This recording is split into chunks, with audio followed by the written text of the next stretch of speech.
How are you doing today, beautiful soul? My name is Justin White, and today I'm here to talk to you about being respectful in regards to customer wellness. But before we start, I want to ask you a question, and I want you to give me your honest answer. When you are the customer, when you are at a Target, a Walmart, a Starbucks, wherever the case may be, how do you feel when the manager, the employee, the boss, they show you respect? They value your time, your opinion, your rights, your thought, whatever. They just value you. How does that make you feel? And I want you to provide me your honest answer. Because, in my opinion, respect has to be the top factor when it comes to customer well-being. Because respect can bring a business either up to the top or down to its bottom. Just because the respect is towards the customers, and the customers support the business. And without the customers, there is no business. And that's just how I see it. But respect comes in various different forms, whether that be positive interactions, clear and effective communication, or just diffusing the situation. And I'm going to talk to you about all three. So, in positive interactions can be anything. You can see somebody saying they need help, you go help them. Somebody walking, and you just say, hey, make them, you know what I'm saying? Give them a conversation. Positive interaction can be something so small, but go so far. And that's what people understand. Like, when you have these positive interactions, they lead to a more supportive, more respectable audience, a more respectable community for your business. And that can bring in so much money, but people don't understand that. And some people just go to work just to go to work. Some people clock in, clock out. They don't care who they talk to. They don't care what connections they made. They don't care about people's emotions.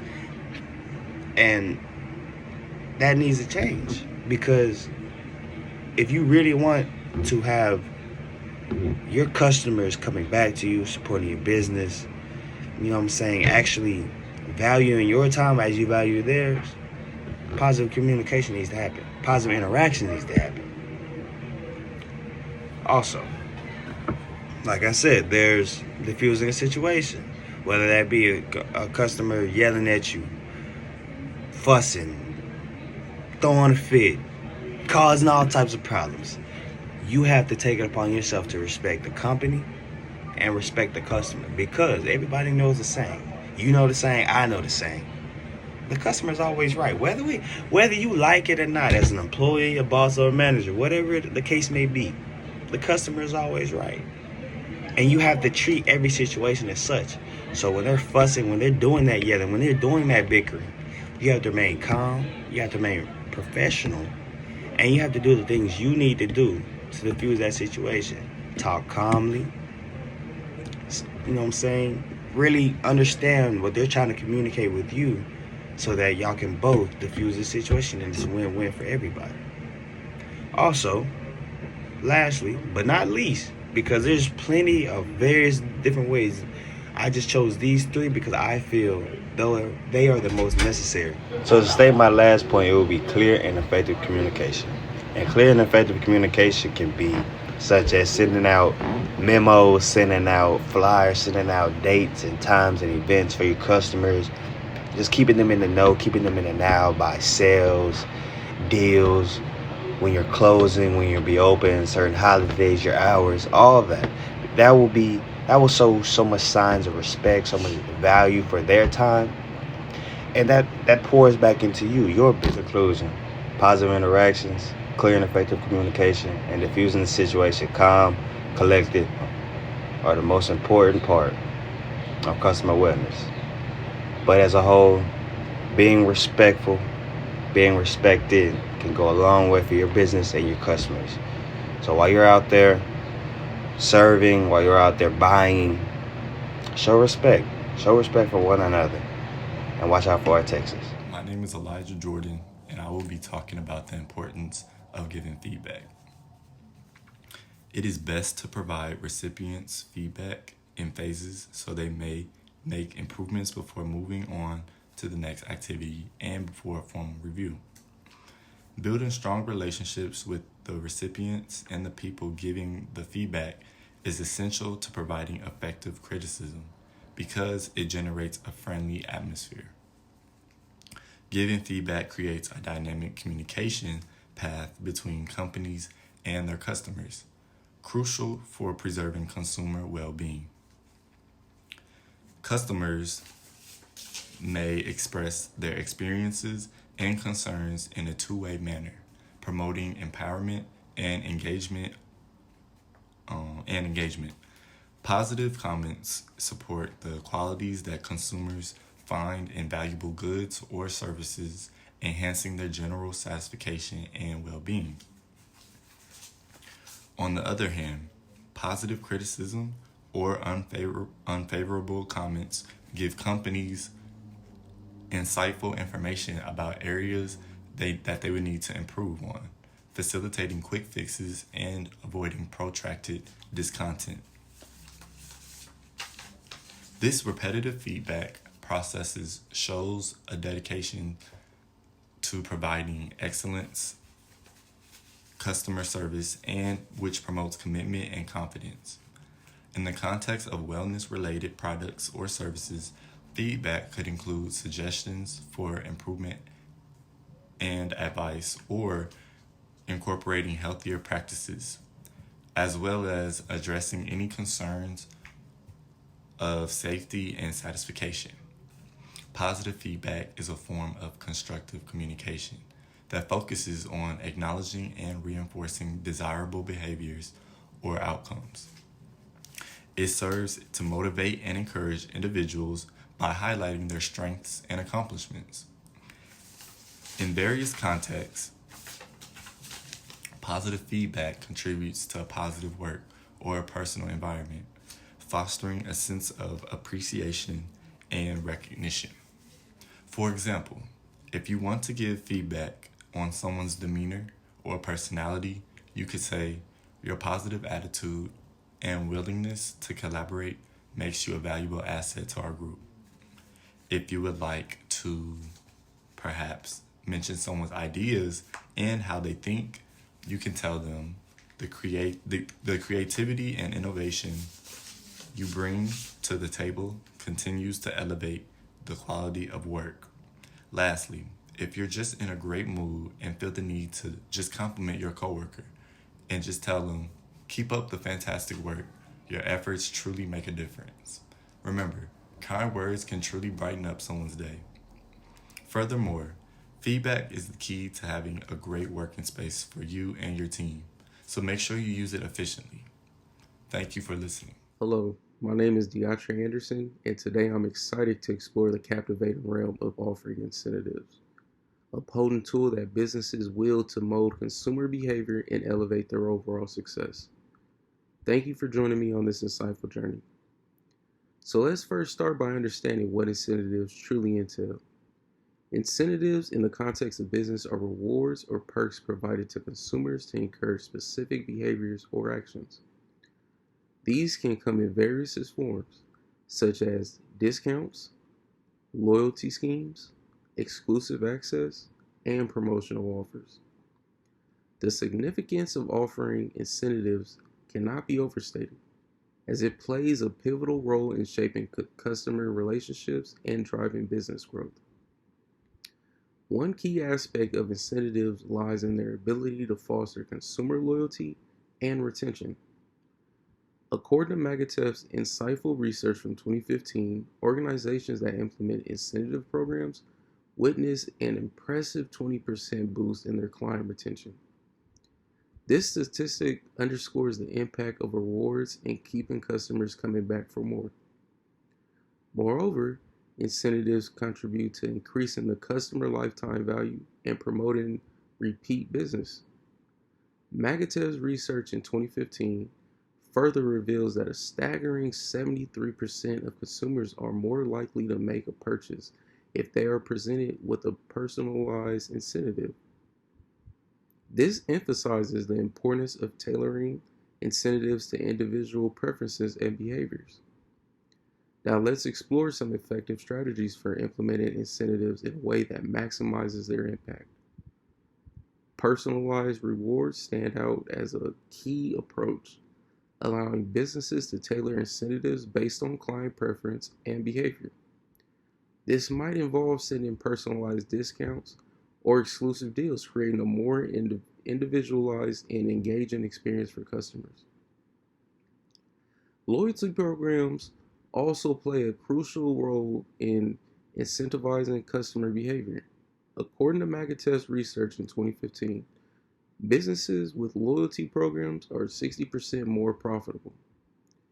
By establishing tiered loyalty programs with enticing benefits, businesses can not only retain existing customers but also attract the new ones, which would create a win-win scenario for both parties. Referral programs provide yet another avenue for incentivizing customers. Encouraging clients to refer friends and families in exchange for prizes not only expands the customer's base, but also results in referred clients having a 16% greater lifetime value, as highlighted in the Magatest research. Time sensitive Time sensitivity is a powerful psychological trigger, and limited time promotions capitalize on this aspect. Magatest studies reveals that 58% of consumers make quick purchasing decisions during limited time specials. Businesses can leverage this by employing time sensitive offerings, creating a sense of urgency that drives customers to act promptly. Lastly, the concept of gamification adds an exciting dimension to incentives. Incorporating game like elements into loyalty programs, for instance, can enhance customer engagement by up to 50%. According to Magatest research, this interactive approach not only captures attention, but also transforms the customer's experience into the enjoyable and rewarding journey. In conclusion, offering incentives is not merely a business strategy, it's an artful science that, when wielded effectively, can transform customer relationships, boost profitability, and elevate brand perception. As we continue to navigate the ever evolving landscape of consumer behavior, let us embrace the power of incentives to not only meet but exceed expectations of our value customers. Thank you. My name is Kamaya, and I'll be addressing one of the most important aspects of customer wellness: communication. There are many ways to ensure that the customer has a good experience using effective communication. First, I'd like to acknowledge the impact communication has on customer wellness. It eliminates confusion on both ends, allows the service provider to know the customer's needs and wants, and builds trust between the customer and service provider. Also, 96% of customers are brand loyal to a business based off effective communication, according to Stefanowick's article on customer wellness. To begin, proactive communication is key to effective communication. This allows the service provider to know the needs and wants of the customer before they have to reach out and ask. This shows commitment to the customer's well-being. For example, at a restaurant, the waiter will ask you, "Do you need anything else? Can I refill your drink? Is that all for you?" before the customer can even reach out. This shows that they care about the customer's experience. In our world today, technology is used to connect and do business with each other, which is why it's a great way to connect with the customers. Businesses can use things like newsletters, messages, or even regular check-ins to ensure that the customer is always satisfied. Channels of communication also play a crucial role in customer wellness. Businesses can engage through different platforms, whether it's traditional like phone calls or emails, or more modern like social media and chat platforms. The goal is to be responsive and present.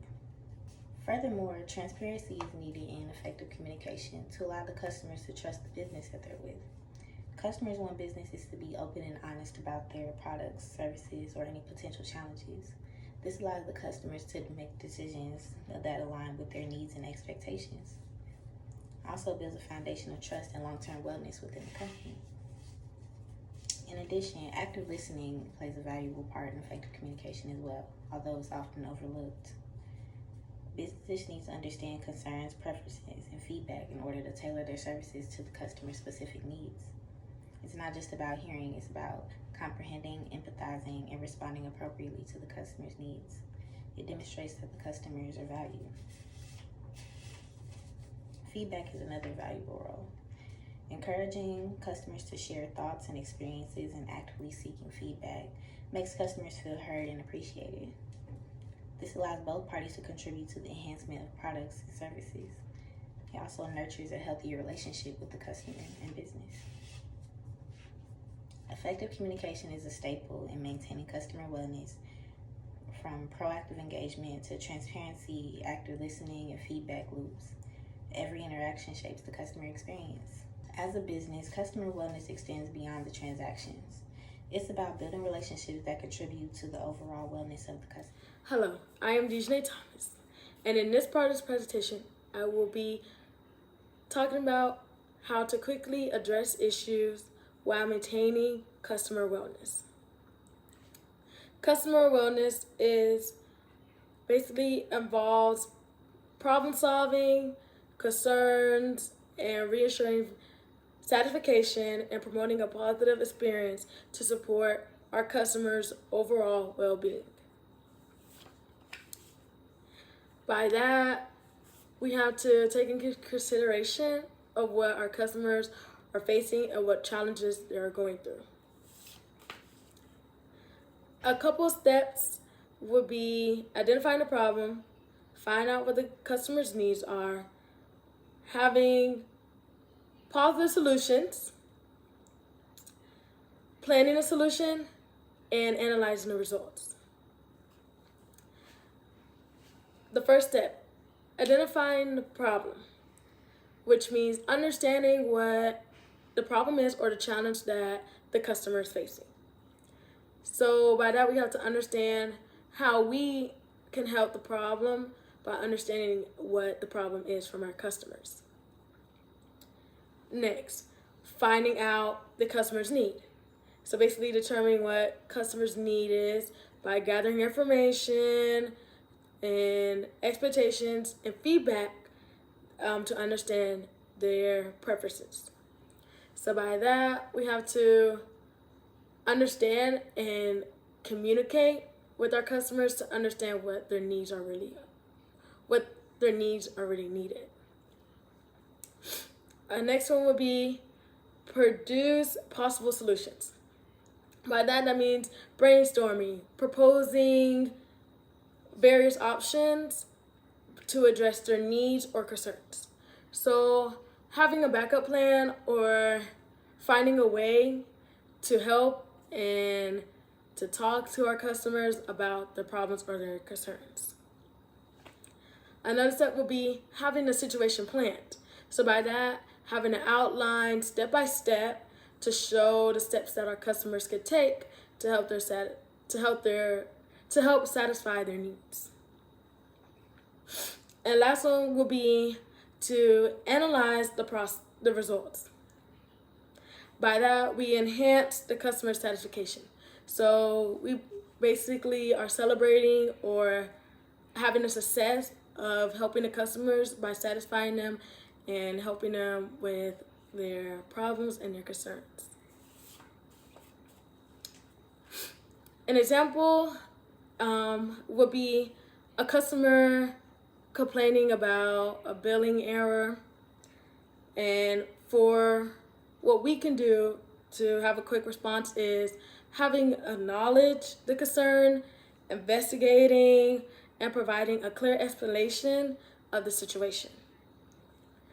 And this helps, and this shows, and this demonstrates and maintains a customer wellness by addressing the issues without causing stress or inconvenience.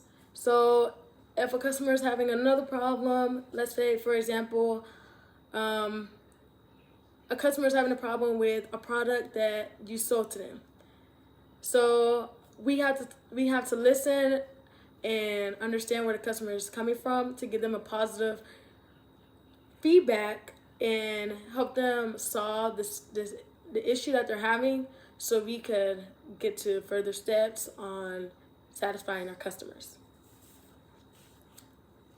To sum up, timely and structured issue resolution along with open communication not only addressing client concerns, but also plays a virtual part and with their wellness by reducing stress and guaranteeing a satisfying experience. Thank you. My name is Jessica Alexander, and in this portion of our presentation, I will be talking about what does it mean to have a dedicated staff and also why is it important. And from my research, from what I found that providing great customer service involves having a fluent, passionate staff that helps to make a better business and a better business flow. Yes, as an individual, we can, run a business ourselves and kind of run everything on hand. But, 4 hands are better than 2. Well, that's a saying that goes. And sometimes other skills from other people and like-minded, and then all being put together creates a, dynamic workforce or work team, work staff, or however you want to put it. What does it mean to have a dedicated staff? Is that a staff that produces high-quality results? Why is it important to have a dedicated staff? It creates the longevity for not only the employees, but the employers.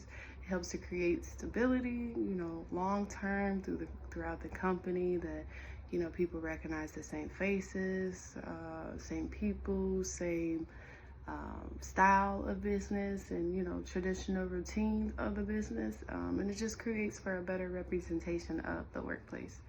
In the business world, having a dedicated staff means to have a team of committed, loyal, and focused workers that's focused on achieving their goals and responsibilities within the business. Employees are also dedicated to following requirements, guidelines, licensing, degrees or whatever it is in the specific aspect of the specific business. For example, one of the most efficient and best ways to display your dedication to your work or to the business or to the staff to show how dedicated you are, you can do one thing specifically in Houston, Texas. Me being from Michigan, it's a dramatic difference in dynamic as far as the food industry and the restaurant industry, especially here in Houston, Texas. This means, that, it's higher in demand for food, for restaurants, sit-ins, and things like that. So things of wait times and Uber Eats, DoorDash, and things like that also playing a part where it becomes an extreme value. So this means that even in, certain situations, having a dedicated staff, in these tough times where things can be overwhelming and, hard, to pick up the pace, especially when you have like 50 orders coming in at one time and, trying to knock them out within the time frame for each individual. Systems in a business for the staff creates a better workflow. For example, in the restaurant business, again, as I talked about,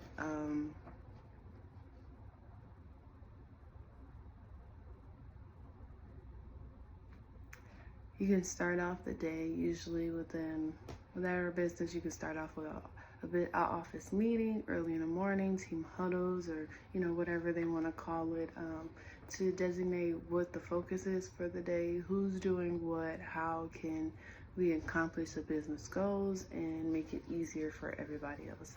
And doing things like that, especially me working in dentistry, we do team huddles in the morning, and it kind of gives everybody an oversight of what's going on for each patient of the day, what specifically as an employee, what we do individually for each person, and how collectively together we can create a good flow, positive workflow at that too. That's also a big aspect within a business, within having a dedicated staff, is having the attitude that I want to do this, I want to be here, I want to make this business better, I want to make a difference within this. And to create this dedicated staff with all these things, you have to find people that are purpose-driven, sourcing out individuals from, we talked about the restaurant business, from culinary schools and people who have certain licenses and degrees, and things like that. It shows that they are dedicated, that they are there to work, and that this is their purpose and within the business, and it just creates all around for the employees, employers, customers, or whatever aspect, that having a dedicated staff is very important, because that's what really drives and runs the business ultimately.